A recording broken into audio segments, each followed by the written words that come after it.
We are at Château Pétrus tasting the Primeur 2011 vintage with Olivier Berrouet. Olivier, how do you see vintage 2011?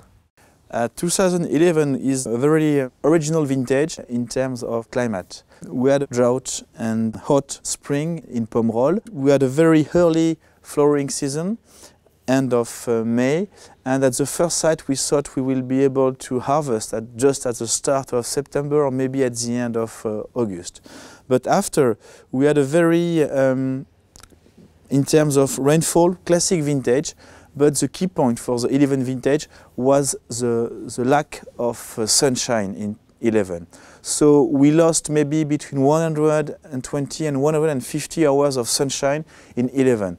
So that explains why we had to postpone our harvest, and we just started our harvest in mid of September, and we finish it the 22 of September.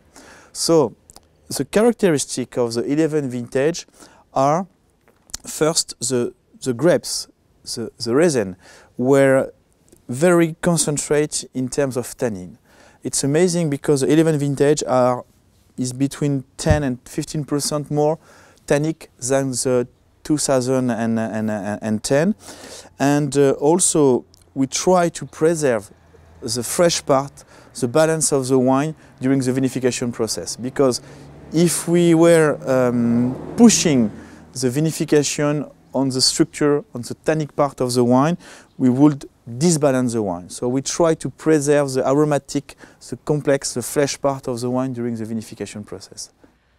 Is there any similarities between vintage 2011 and some other vintages? It's quite hard to tell right now, but for us it looks like a very, very classic vintage for Bordeaux. Good structure. As I told you before, more than 2010. It's quite something that really we couldn't imagine at the first sight.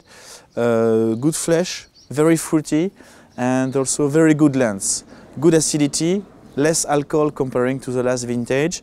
And for us, it could, we'll see in the next few years, it could look like the 2001, maybe. We'll see.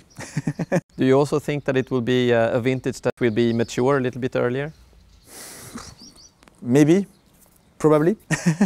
But today it's too soon to tell. Maybe in 6-9 months we will be able to have a more precise advice about that vintage.